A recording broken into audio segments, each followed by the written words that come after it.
Well, hello everyone, and welcome to Curious Minds with Gail Now. My name is Gail Robertson, and I am a recovering journalist and now Chief Curiosity Officer with Gail Now.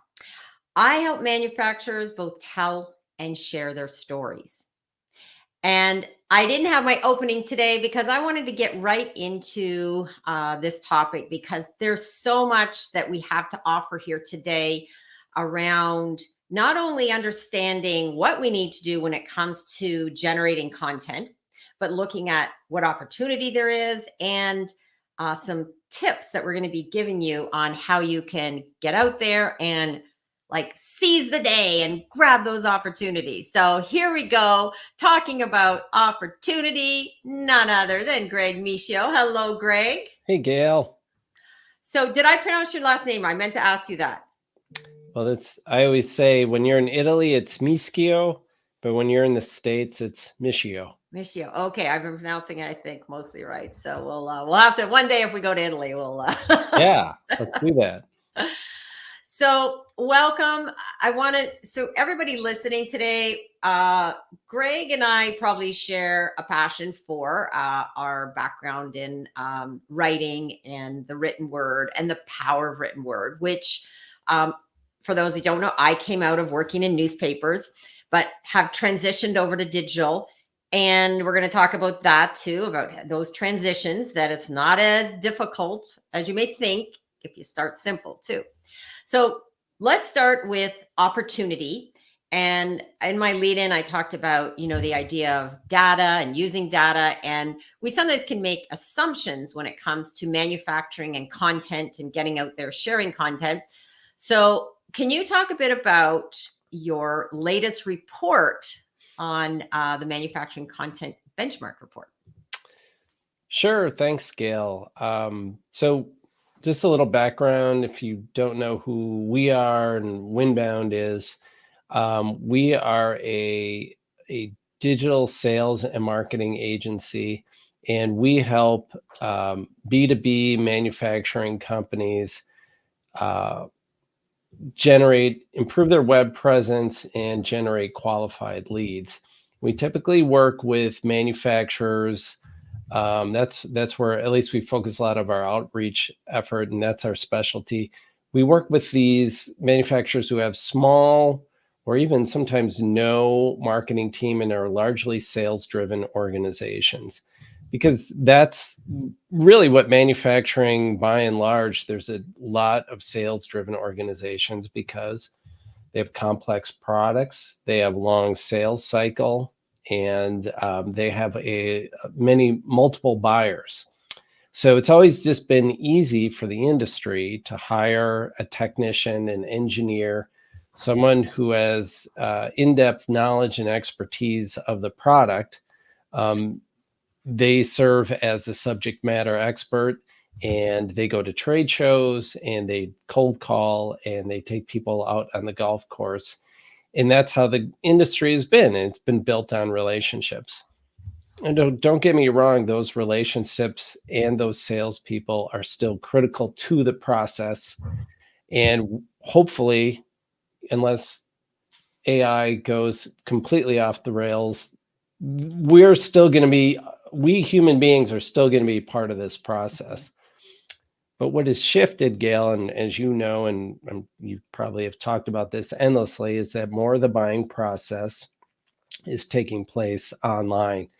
Gartner said that they released a piece of data the other day that I saw that B2B buyers say that they want 75%, I think it was 75% of B2B buyers want the buying process online. They want to just minimize that sales interaction with the sales team. So they like to do a lot of the research up front, learn as much as they can about a product before they talk to a salesperson. It's just human nature. That's how you buy, Gail, right? When you're shopping for B2B or just, consumer, that's how people are buying. So that's what the manufacturing industry needs to shift to, is that kind of digital buying. I mean, that's where the what the customers are doing. And just one thing, just to clear, because often I hear that, well, that's B2C, that's consumers are doing that. But this research showed B2B. So this is in manufacturing, this is business to business people Right. that are also searching. Oh, absolutely. Yeah. Just we have stats on it on our website with links to Gartner. And, just you can look anywhere online regarding research on the topic. I mean, it is B2B. It's because we're human beings, I mean, Yeah. just look in the mirror, look at you as a B2B buyer, how you shop for things. We're not saying the whole process is going to be online for a complex piece of machinery, equipment, solution. No, but there is going to be a portion of the process online. And that's why Winbound, what we say is you need to create a digital twin of your sales team using content so that when people are searching online, content, which would be representative of your sales team or would act like a salesperson, is there selling your product and getting people down the sales funnel so they can do that handoff to the sales team for a meaningful, that's a goal of marketing still, is to get people to the sales team for those one-on-one interactions. But just to assume that, people are going to come directly to that sales team, or that your sales team is going to be as successful creating those relationships, I don't think it's solid strategy based on all the data, the research that we've seen out there, and right here, into it, your gut, what you're seeing people do. I think there's more hesitancy and fear out of the unknown than making a solid, rational, business-based decision on changing your game and keeping up with the times. And that's really important. That couple of points I just want to stress. One is that this is not about saying don't go out on the golf course, don't meet in person, no more calls. This is about more of adding to the process. Correct. Yeah. Okay. So, yeah, I think that's a real key point. Sometimes people hear that it's like, oh, well, you're just suggesting, do everything digital, go everything online. But this is basically almost like a good way to open doors and be part of the information cycle, because it's changed. I mean, we all know it used to be when you bought a car too, you'd go first to the dealership. Very few people go first to the dealership. They're done. By the time they walk in, they know a lot more, sometimes even than the salespeople. Yeah. And I mean, I think you've got a really good point there, in that we're not saying you need to start over or throw out what has been working. You're manufacturers, you understand process. Build on your process, build on what's been working with your sales team, build it out digitally. No business, a wise man once told me, a business is either growing or it's shrinking. There is no status quo, there's no staying put. So if you're not growing your sales and marketing effort in what the data is, in the direction the data is telling you, and you're just staying put with what's ever worked, I'm sorry, but you are not growing. You will be going in the other direction. Yes, that is, you got to keep moving forward. And this is so true in so many areas of life, right? I mean, if you stay stagnant, you're not going to grow, you're not going to develop, and you're not going to be innovative and creative and bring in new customers. And I often say this, like, you can't put the toothpaste back in the tube. You may not like social media, you may not like AI, you may not like any of this, but it's here. It's not only here, it's now the companies and the people using those tools are really surging ahead. So back to that idea, that's why I want to start with that idea of opportunity. There's lots of opportunity. So this is you've laid a great foundation, Greg. So now we know that all this opportunity out there, there's potential. But where are manufacturers at? And before we go on, I do want to there was a comment on this is someone from my area. Elizabeth says, so true. Manufacturers are more focused on sales versus marketing.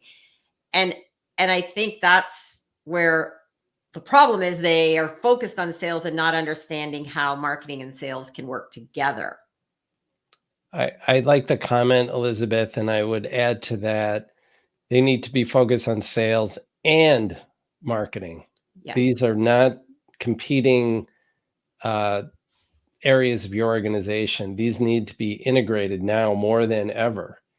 You need sales and marketing alignment, and building on your sales approach with content is an ideal way to get everybody synced up and in alignment. And that's interesting because I talk a lot about this, about the power of story, and we connect with people, we meet people. We always like the most exciting conversations is someone telling a story, someone sharing something about what happened last night. I mean, it's the old water cooler discussion, right? That's where everything used to happen around, the water cooler or around Saturday Night Live, showing my age here, making copies. For anybody remembering back then. Oh, yeah. So the power of story and content. So let's now get to where our manufacturers at, because we do have people listening, but I will also say for anyone else listening, I know there were a few other people invited that aren't necessarily in manufacturing, but the same principles apply, because there is really an opportunity in just about any industry and area right now to use content, because most people aren't adept at it. They don't know how to do it. And companies will often invest, I said, in IT, they'll invest in accounting, they'll invest in HR, but marketing seems to always be low on the list of investments. But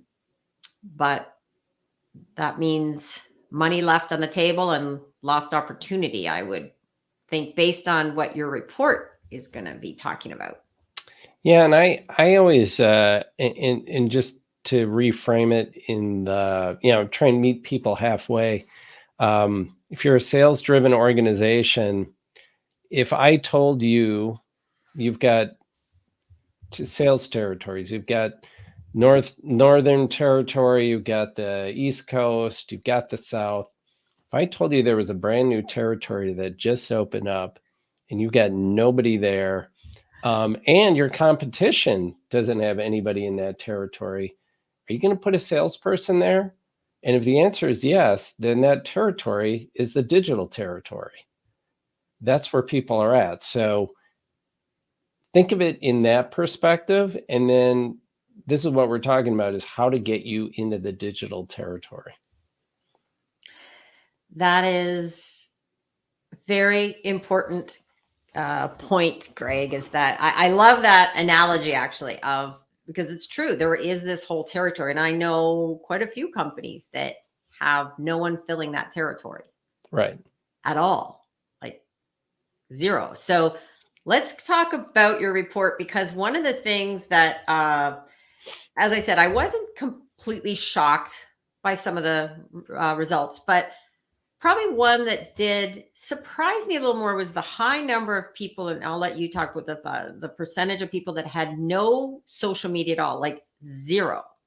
And then I think if you added in the ones that had the rest on life support, you're probably looking an even higher number. So can you talk about that from your report? Sure. Do you want me to share Yes. the screen now? Okay. And I'll walk you through some slides, Okay. and we can talk about it. So for anyone tuning in, this was the marketing content benchmark report. Came out this year, and I think it's going to have a still a fairly long shelf life, because some of this content is probably going to remain true for a while, until maybe people listening to this, there'll be a surge and people reaching out to get help too.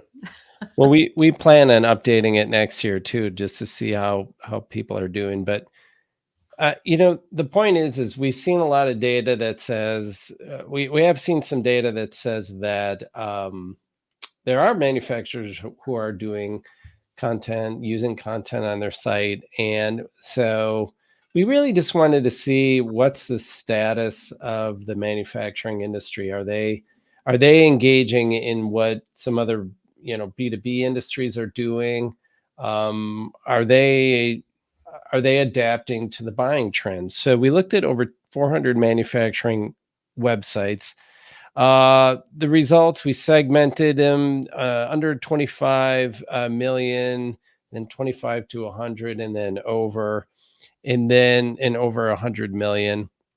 And we looked at the three types of content corresponding to the sales funnel. So again, we're always trying to link this into the right types of content to get out there. And we break it out to try and keep it simple. Content that helps people know you, like you, and trust you. So the know you is usually content that speaks to people's pain points or their challenges. The like you is more like, and the know you would be like really top of funnel, like getting in front of somebody. And again, this corresponds to the age-old sales approach. People will only do business with you if they know you, like you, trust you. So we're trying to do the same thing with the content. So the know you content, I mean, we almost think of it as, that's why we think about social media, or search engines, or even advertising. We're getting in front of people with messages that really are about them and their challenges with know you content. The like you content is usually something on the website or a white paper or something that provides an insight that's unique, that helps them do their business better. And this research report is an example of like you content. We're trying to provide some insights on how you can improve your business and do something better. So Gail keeps talking about this golden opportunity. That's what we're trying to present here is, look, there's a lot of manufacturers that aren't in the digital territory. This is a golden opportunity for you to get ahead of the competition. And the last piece of content is trust you content. These are like case studies and data, even pricing on your website.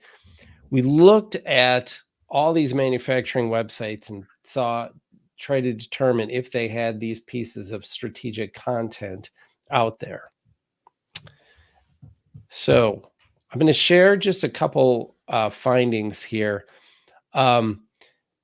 So we found that the first thing is this social media, and getting on a social media channel. This is a method of distribution. So, used to be people would go on TV, or they'd publish an ad in the trade publication, or maybe go on the radio, whatever. That was how you got your message out. And social media is just a modern day way of getting your message out, whether you're organically posting it on your account or you're using advertising. What we found was that only there were, as you said, Gail, 39% of the websites that we saw had no social media whatsoever. None. No LinkedIn presence, and nothing on Facebook, which I understand some people don't want to go on a certain channel. Nothing on YouTube. That's a social media channel. Nothing at all. 51% were active on social media, which means, and we're very liberal with our what is active. I think it was posting once in the last 3 weeks. I think I'd have to look at the report again, but the criteria is listed there. And then 9% just had social media, but they didn't do anything on it. They weren't active. But I think, like me personally, if I'm looking at any B2B vendor, the first thing I do is I go on LinkedIn, and if I'm not going to their website, I'm looking on LinkedIn at their company page and seeing who their people are and if they're active. And I think, when we advertise on LinkedIn, that's a huge thing. Everybody goes right to the LinkedIn company page. So it's like, to me, it's table stakes these days. Mm-hmm. So that was a big eye opener, that some people just didn't have anything at all. And this kind of cuts across the board here. There's some big companies who fall into that bucket in terms of revenue, which is kind of startling. So here's our good friend Jake Hall. He's very active on LinkedIn, but he's also a sales rep. Mhm. And Jake had a great. He did his own study where he went to a trade show and he looked at all the people who had booths there, and he found that it's actually in the study, but a large percentage of them didn't have any social media at all. So they were spending all this money at trade shows, but they were doing nothing on the social media channel. And really, it's free. I mean, other than the time you spend to get posting out there. So he says, do trade shows to meet people, exchange information. But if you are only doing that and not using social media, you're wasting money and losing customers.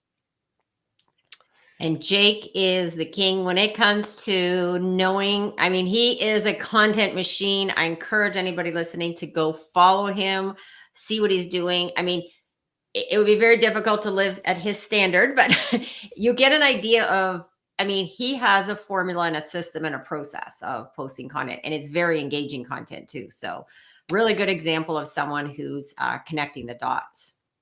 Yeah, and I think the thing about Jake that you have to keep in mind is that Jake is a one-man content machine. Yes. But there's no reason. Well, and I think he's the exception of the norm. Yeah. He's but for other salespeople, I think by and large, salespeople, where they succeed and where their strength is at interpersonal relationships. They can share their expertise. They can get in one-on-one conversations. So what we tell companies and our approach is, look, get out on LinkedIn and build those one-on-one interpersonal relationships. Mm-hmm.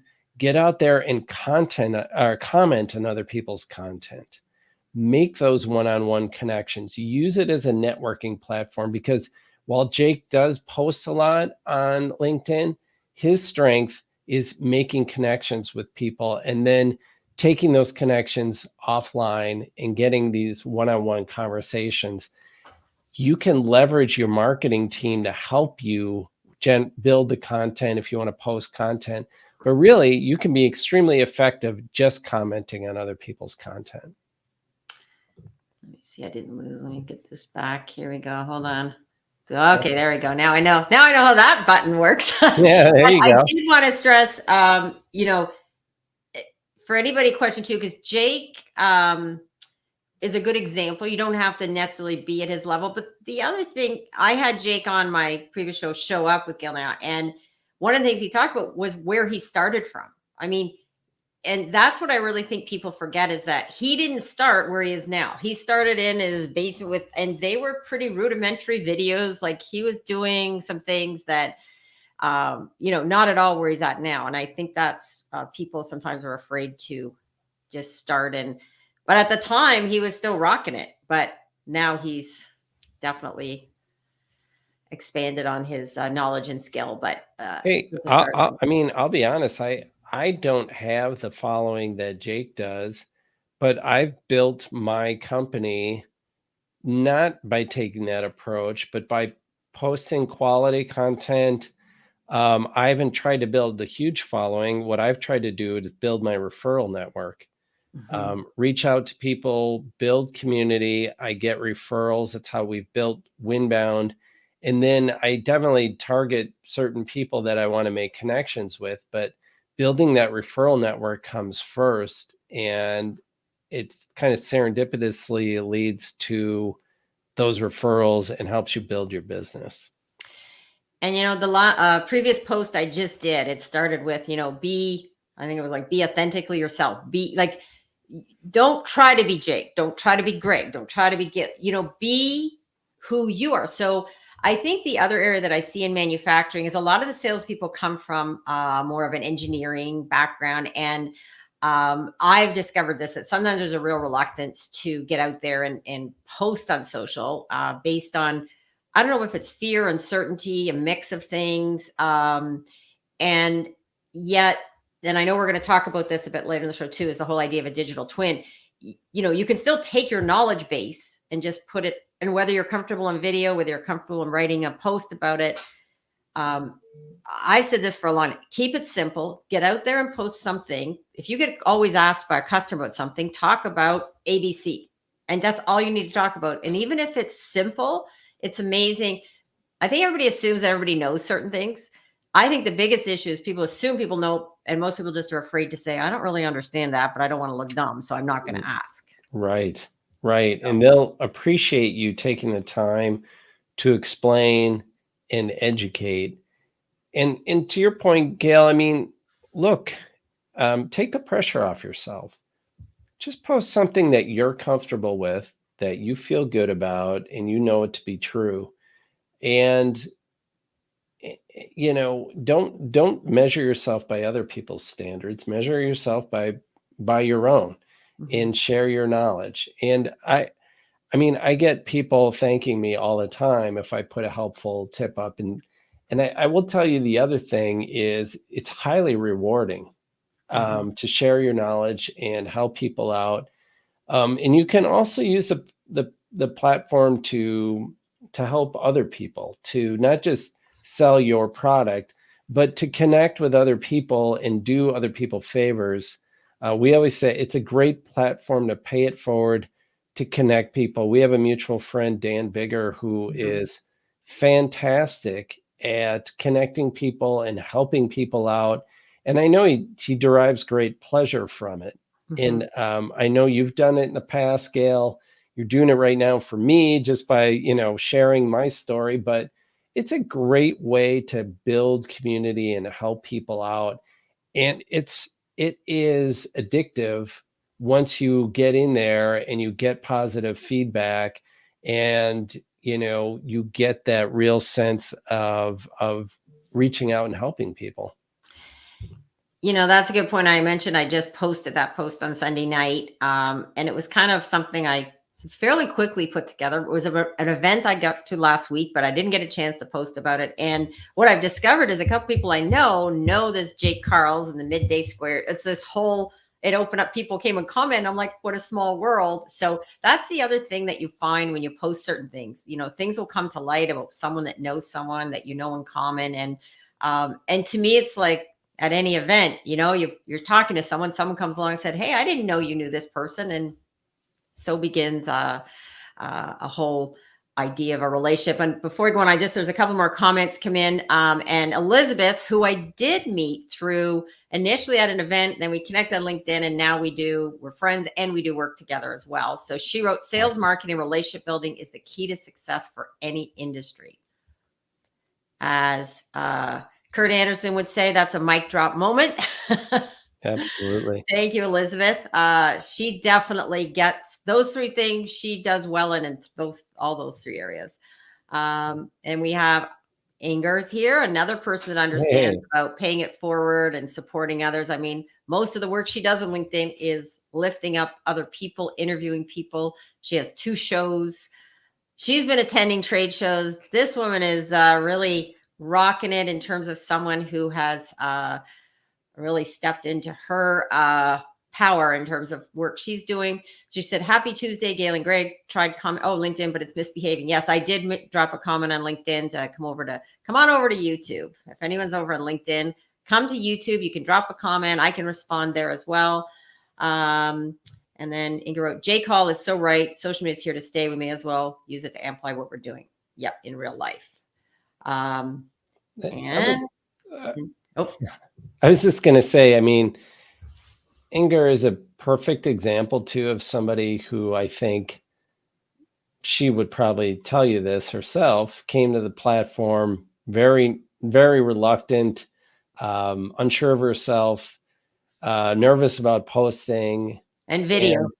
And video. Yeah. And she has just blossomed on this network. And I think she thrives on just helping people out and being part of this community. And it's just really inspiring. And, you know, I would never have met Inger. I never would have met you, Gail, if it wasn't for LinkedIn, and you really build some really cool relationships with people. I've met so many fantastic people from all over the world just by getting on this network. So I know a lot of social media is literally garbage and destructive, but this is a platform that, I feel like by and large, there's a lot of positive things. There's a lot of positive growth on it, and a lot of personal positive growth can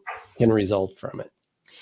And there's a lot of garbage in social media. There's a lot of garbage in food. There's a lot of garbage in so many things. And you really have to choose wisely and Right. use it to your advantage. Because, I heard someone speak about this and said, if she would just eat noodles every day and lasagna, like eat just, pasta every day, but that wouldn't be good for her overall health. So it's like you do have to make some choices. And it's okay to have some fun on social media, but it's also a good tool just for connecting and meeting people. And I know Inger said this. Gray just mentioned one of my favorite words, community. Inger talks a lot about Ubuntu and the power of community. And that's the other thing too. As much as it's about posting, it's also about building those communities of people that will, people want to know, people know, like, and trust people that they have something in common with too, right? We have similar values. I always say in any relationship, you want to have similar values. That's so key. And she wrote, yeah, and video, because she resisted video. Like, she talks about this. She did not like video. Now she's got 2 shows. And I said, oh, for someone who didn't like video, she's come a long way. I'm so grateful for social media. I never would have met so many of my awesome friends without it, including the 2 of you, Gail and Gray. Okay.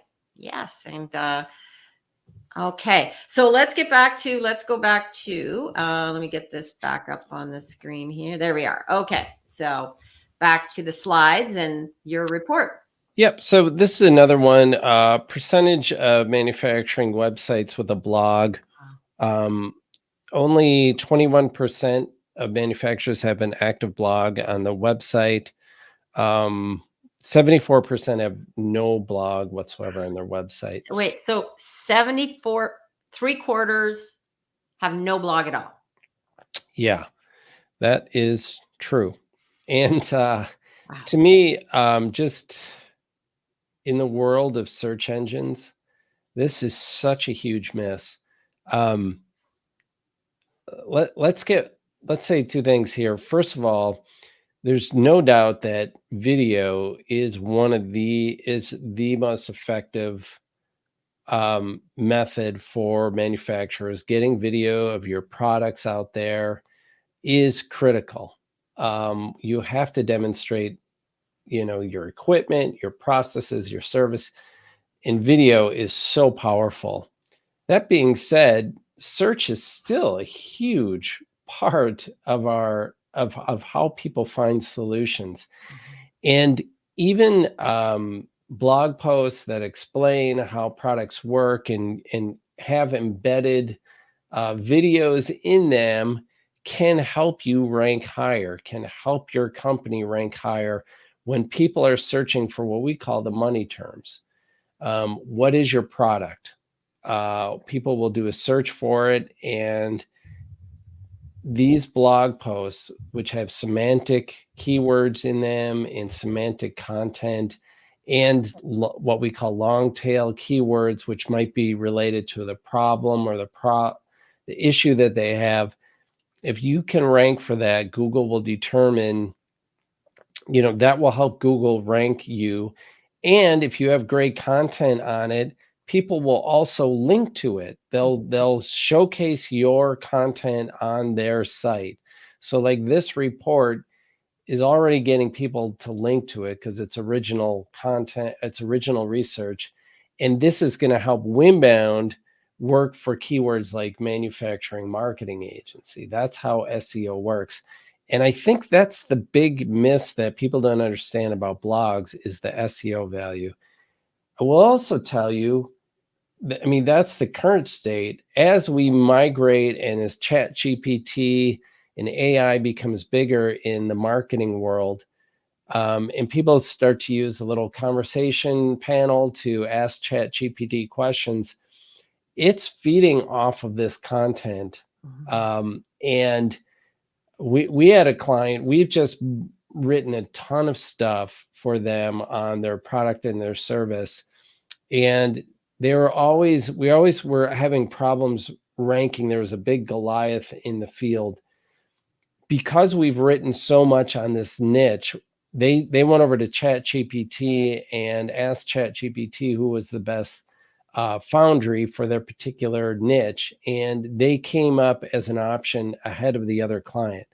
So if you're getting content out there, not only are you helping yourself on Google today, you're future proofing it for a lot of the AI that we're already starting to see being implemented.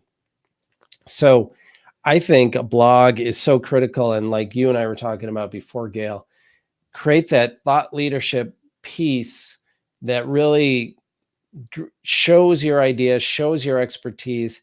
You can put all the videos you want in the blog, or you can use the blog to repurpose into informational product videos, key social media posts. We take an in-depth meaty blog post and then we'll repurpose it in all kinds of content.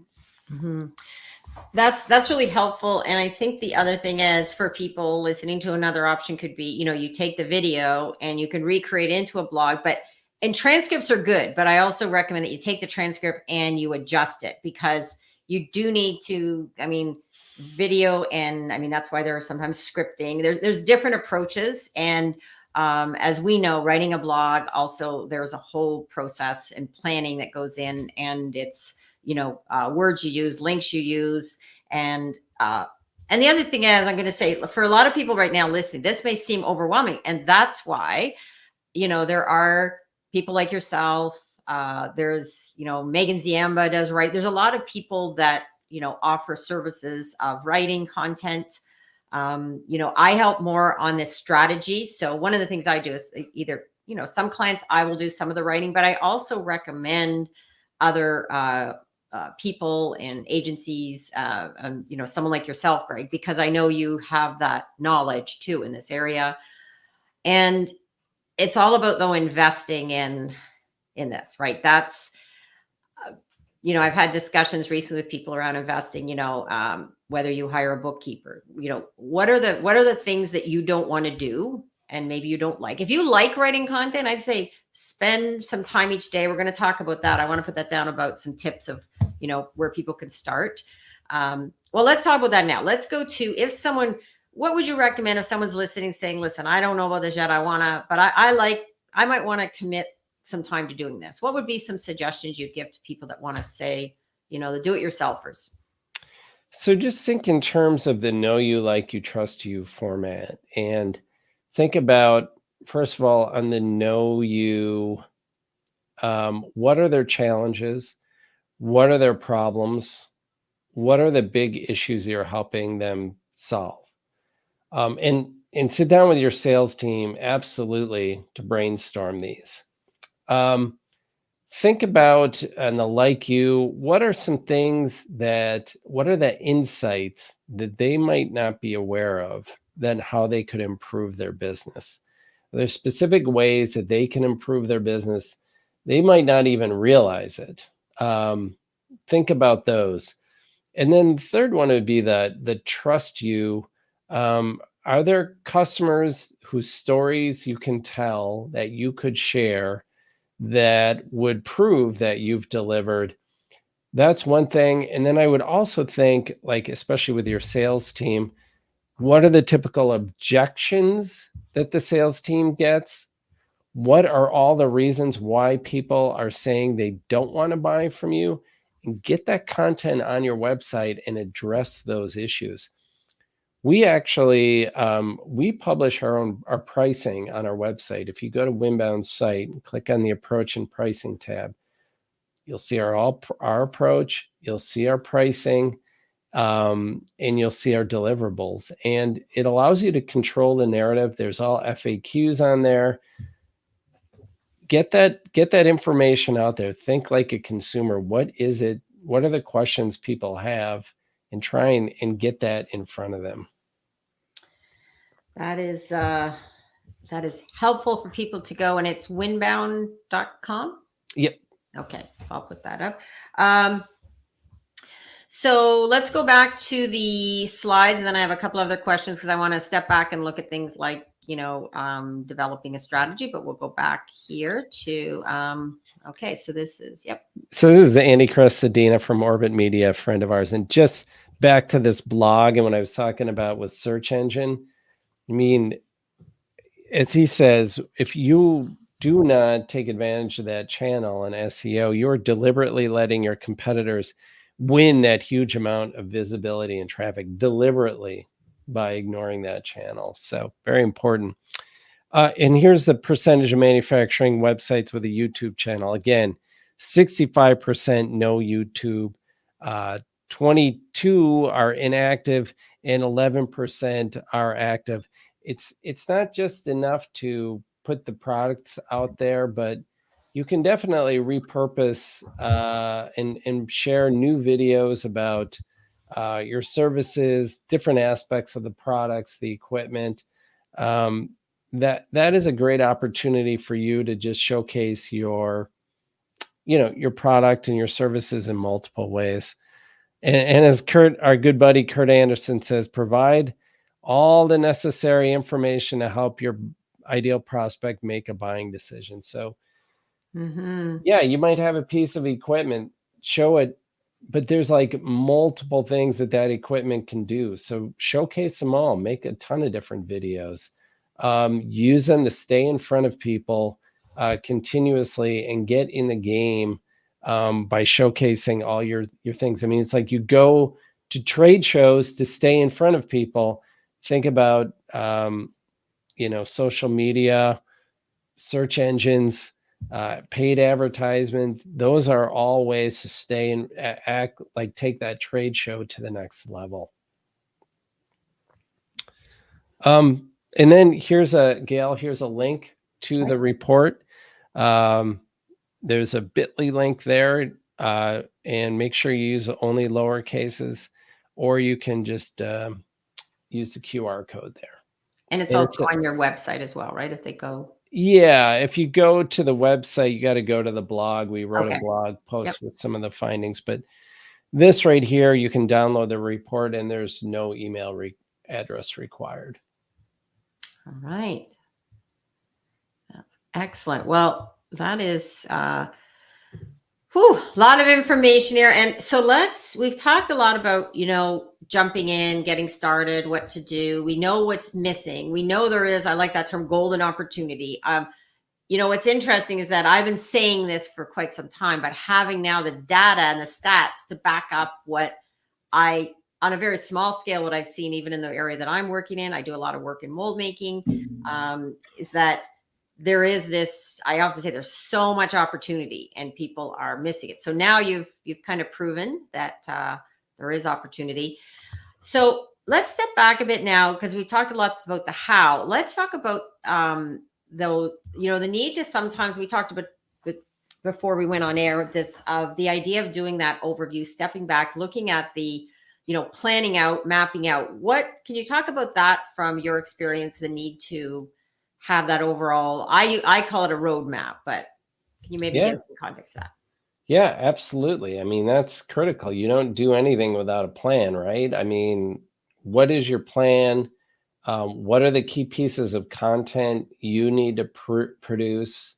What are you going to do to help your sales team get active on LinkedIn? You need to plan these things out and prioritize your strategy. I mean, we have some clients who are just getting on using content to build community. They just want to get in front of people. We have other clients who need to generate quotes. What is your ultimate goal? What is your strategy? And figuring that out and then taking an approach in terms of planning out the content and prioritizing. The thing about being methodical about that and setting up your roadmap like you're doing with your client scale is that, it helps you build on what your digital assets. And as you build these, it has kind of a snowballing effect, and it can lead to other things. And it's amazing to me, once we get done, like with year one with our clients, we always just say, like, look back. Now you've got a web presence, you've got a method for inbound leads, your digital infrastructure is set. Now you're ready to just keep growing and take it to the next level. And here's the thing about digital, which I love, is that you're building assets. Like, I looked at your YouTube page, Gail. It's awesome. And you've got like tons of interviews on there.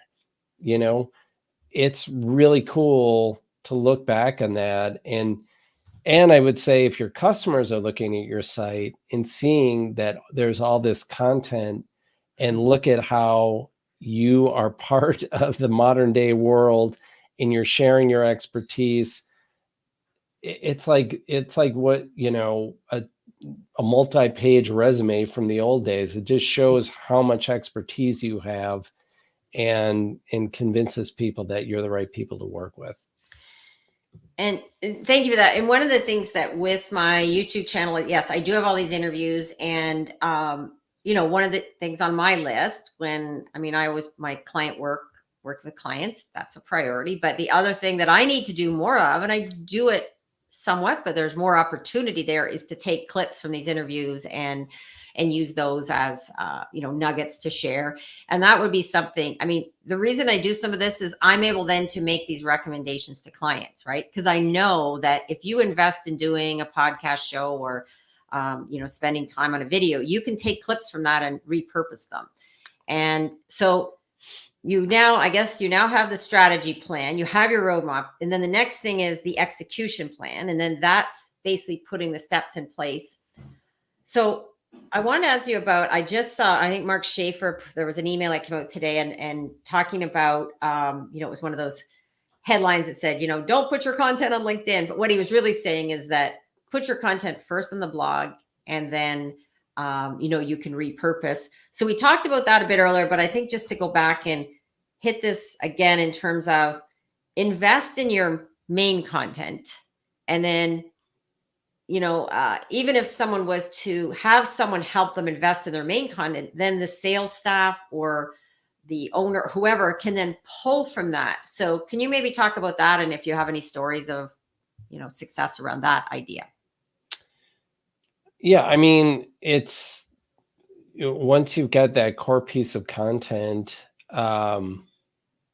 your sales team can either post it verbatim, or they can, modify it and kind of deliver it in their own voice. I think, I'd like to see more salespeople, if they are content creators, to get out there and, give their own version of things, share their expertise on how this pertains to them. So, if your company produces a piece of content, I would say this is my biggest piece of advice, and you're not a content producer, be a content commenter. So if you're going to share your company's, this piece of content they worked so hard to build, and it's good, tell people why it's good from your perspective, from your experience. To your point, Gail, do you have a story, message of a customer who did something that the company is talking about? Share your personal expertise, share yourself, your experiences, and then you can establish yourself as an expert just by commenting. You don't have to make a video. You don't have to write a blog post. You don't have to know much about digital marketing at all. You just have to have an opinion. And I know if there's one thing salespeople are good at, it's having an opinion and sharing it with the world. That is, I love that. Be a content commenter. That is such a great tip. And that's usually what I often recommend to people as a start. Just get out there before you even worry and stress and agonize over producing a piece of content for LinkedIn, is go on and just comment on others. Sometimes that's actually what I do periodically. I try to just sit down. Okay, today I'm going to be that content commenter. I'm going to go, I'm a bit behind in those areas. So I'll go and I'll just spend time. And it's amazing, doors that get opened. And the other thing, when you're out there doing this, there's also a lot of lurkers, right? People I've heard these stories where someone will reach out to someone and the person's never heard from them before. They're not following them. They haven't ever commented. Out of the blue, it seems like out of the blue, they reach out. Right. Yeah. Um, Well, yeah, and when you comment too on other people's posts, especially ones that get a lot of shares and are out there and people are liking, you can look at who liked the post and connect with those people, and now you have something in common. Hey, Bill, saw you made that comment. I totally agree. And comment on their comments. I mean, get in the conversation. It's I have like comment days where, like you, Gail, yeah. I'll just set aside. I'm not posting anything. I'm just going to go comment. Those are the most enjoyable ones of Yes. all, because then you just get to, flap your gums out there, basically, and just, Well, have fun. it is. And I think there is an element we need to sometimes have a little more fun. And, I often know people that won't have as much fun on social, but they're fun when I see them at trade shows. They're fun when you meet them at around the bar having a talk after the trade show. And yet they're so reluctant to do that on LinkedIn. And one of the things I know that 100% works when it comes to social is, mixing up some content, having a bit of fun doing. Now, people that know me, I'm known for some of these, crazy selfies. So the one I did Sunday night was with the keynote speaker. I went up and he naturally did this, so I posted a photo of us both going like this, because now I wouldn't have done that if he was suiting up, but he was very fun and engaging. So we kind of mirrored each other. Right. Yeah. And I think that's the other thing is show your personality. That was one thing I think that is so key. And I think people sometimes want to have one personality online and one personality for the rest of their life. And I go, it's good to try to bring out some of those other fun things that you would talk about at a trade show. And the other thing too is people want to do business with people, and they don't just want to do business with a corporation. And, I posted a picture of myself and my wife. We had just been traveling, and I put it up there, and I got so many people liking it and feedback on it. And I'm a private guy. Yeah. I don't feel the need to tell everybody what I'm doing all the time. My post was about the power of language, and how when we traveled abroad, we were in Portugal, we're fortunate to do that.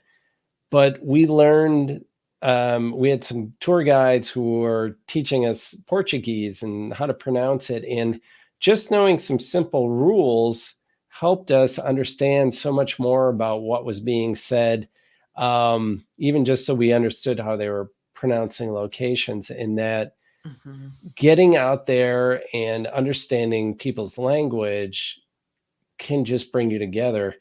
And I mean, I think it happens in social too. It's like, if you're just engaging with somebody and speaking their language and showing that you know how to speak their language, that's where you start to build those connections. And that's what salespeople need to do. They need to show their strength at building connections and do more of it and build those networks. Wow. Well, I love that story for a couple of reasons. One, I do think the power of language. And two is I was just in Portugal in September, early October. So No way. yeah. Loved it. Yeah. Oh. Where'd you go? All across. We started in the north and went right down the south. So started in Porto and ended in Lisbon. Friend I went with, she's a researcher. She's the planner. We were we made our way. We 2 weeks and we didn't stop much. I mean, we kept moving Awesome. all over the country. And it's not that big of a country, but still, when you're driving and moving in and out of Airbnbs and such. So yeah. Oh, it's beautiful country. Yeah, it is. It's I'm going to digital twin. Maybe you can just, because I want to get to my last question, because I want to ask how you exercise your curious mind, and maybe there's something around talking about, how you use curiosity in Mhm. maybe others' life. But maybe if you could just sum up the digital twin, we've referenced it, and I think we can send people, maybe we'll drop after in the comments, because that is something in manufacturing, a lot of them understand the digital twin. So can you maybe sum up quickly how that relates to marketing? Yeah, sure. So we say use content to make a digital twin of your sales team.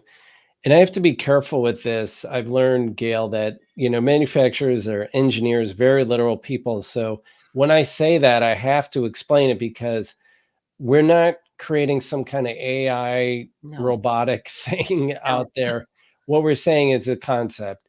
Content can function like a salesperson out there. If you set it up, the know you, like you, trust you buckets, and it can perform the function of sales for people who are searching online, and send them to that kind of handoff to the sales team. So use content to create a digital twin of your sales team, and that's what we say. And keep that model in mind. It helps everybody stay on track. It helps the marketing team focus in terms of what types of content they need to build. It makes them get better at sales teams, at sales. And I think it also ultimately should help you align your sales and marketing team. You should have the same number in terms of goals. Revenue should be your ultimate goal. And the more you share, the more numbers you have, the more it's a team effort, the farther you're going to go. That's a great explanation. And I like the idea as you're talking. I was thinking a digital twin can also be your own mini, publicist or your admin assistant, however you want to describe it, because you can use digital world to help get you more leads, right? So it's basically, if you're a salesperson, create this digital twin to just get people reaching out to you. One story that I've shared recently is that I was reached out by someone from the UK that works with Reuters, and they were having this big Reuters automotive conference in Detroit. And he reached out to me to be a panel moderator. So I ended up doing 2 panels, moderating 2 panels. I've now kept in touch with some people. I ended up having breakfast, with the CEO brand content person from Stellantis. I went to that event, sat at, the table with her, and all of this because he found me through LinkedIn. And that's what he said. He found me through LinkedIn, saw some of the videos, and, that's my passion. I love interviewing. I love research. I love, uh, doing that work. And it's because of LinkedIn. So Good for that's you. exactly what you're talking about, is that, and I think you and I both have examples of how people have reached out to us because of social media, Right. or blogs, or some sort of presence on the digital world. Right. Absolutely. Well, this was so many great nuggets. So one question I did want to ask you about is, I usually ask everybody, obviously my show is Curious Minds, and today we did get curious. And part of curiosity is also looking at data, looking at stats, rather than only going on, what we think or what we believe. A lot of the show, a lot of people I interview, it goes back to, instead of assumptions about things and emotion, even though I talk a lot, I said marketing is a lot about emotion, but when you're looking at the why, you want to get curious. So how do you exercise your curious mind? I just try and feed it. I'm trying to feed it all the time. Um, I'm a big reader. I love books, and so I am always that's again that piece of core content. I'm always trying to absorb some big idea, concept, and then I supplement it with posts that I read, smaller pieces of content, but I usually start with the books. That's always been my modus operandi. I'm a journalism major like you, Gail, and that's in my background. But a lot of marketing is self-taught, Mm-hmm. and I've used books to do that. So that's how I feed it. And of course, I love film. I love videos. Love music. Love the arts. That's how I just, keep growing. That's my goal. I just said to someone too, it's all of this, whatever you're doing, it's like a muscle. And the only way it's going to grow is you have to exercise it. And, the same holds true, whether you're going to run a marathon, where you're going to do an exercise, or whether you're going to get into social media. Like, you've got to, use it or reach out and get help. So for anybody looking that wants, they can go to Greg's website. If you are interested, anybody listening and wanting to know, well, I just want to know a bit about strategy, you could reach out to me. One of the things I do is, depending on, where people are at, I really look at helping them focus first on what is their overall strategy before jumping into execution. And I think we have another, let's see, do we have a new comment? We have Inger saying, thanks for an awesome show, Gail and Greg. Wishing you both and all your listeners a great week further. And since you are in the US, I want to say happy Thanksgiving week to you. This is the big week in Canada. We already had ours back in October. So okay. We don't have the same Thanksgiving, which is always interesting, especially I live right on a border city. I'm right, like, when I was going to Detroit, people couldn't believe at the trade show that when I said it would take me, 20 minutes to get home, and they're like, it takes me longer to get to my hotel. Where do you live? I'm right in Windsor, right in the border with Detroit, Michigan. Yeah. Oh, okay. Yeah. I've been to, my wife and I went to Montreal a couple of years ago. We loved it. It was and it's so quick. Yes. It was awesome. Did you fly in too? Yeah, from Chicago. It was like 2 hours. Yeah, no, it's very quick. And well, if you're ever driving, and let me know if you're ever coming to Windsor, because if you're in Detroit, let me know too, because that's like, from my house to downtown Detroit, I can be there like 20 minutes. Are you serious? Yeah. Okay. I have to go through the border, and I mean, if there's no holdup, I have a Nexus there. So you drive up, you go either the bridge or the tunnel. Often going downtown, I take the tunnel. You go underneath the Detroit River and come up the other side. Oh, I wish I would have known that. I was there a couple months ago presenting, and that would have been cool to meet up with you. You were in Detroit? Oh, yes. Yeah. Okay. Well, next time, let me know, and we'll definitely try to connect up, because it's not difficult for me to pop over there. Or, I always tell the Americans, come over to Canada. Your dollar goes further. Yeah. Yeah. Goes a lot further. So, okay. I think we've covered so much. Thank you, Greg. We're going to we'll put maybe the link, or you can drop that, the QR code into the LinkedIn comments on my page as well, so people know to go get the report. They can go visit your website, reach out to you, and learn more as well. But I will say this, Greg, your blog is the most, like, you have so much great content. So I'd recommend anybody wanting to learn more, go read your website and blog, because wow, you're a machine. I listen to podcasts and more audiobooks. I used to be a big voracious reader. But one last thing, just to say to anybody too, remember that everybody has different approaches to listening and learning. So you may think everything's about written word. Other people may like video. Other people may like podcasts. So it's good to have a variety, so that it's like teaching kids. Some kids are visual learners, some are audio learners. So remember that about your customers as well. Right. Yeah. We try and do all of them. We try and do video. I'll always do video off of anything we write, and social and graphics. And like you said. Yeah. You have a great team. And didn't you just have your 10th anniversary? 2024.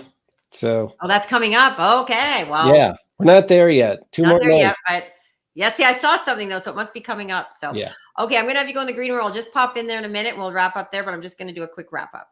Okay, thanks. Okay. Well, thanks everyone for coming out today and hearing all about the, manufacturing content benchmark report that Greg and his team at Winbound did. Definitely worth checking out. Thank you for stopping by. And remember, as my promotion says, it's always time to sign up, suit up, and show up. And when you get curious, it's much easier to follow those 3 steps.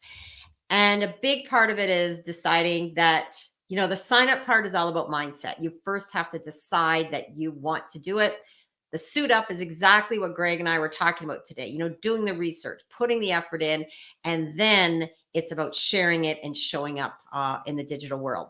Thanks everybody for coming out. Thank you for the comments, and we'll see you next time on Curious Minds with Gail Now.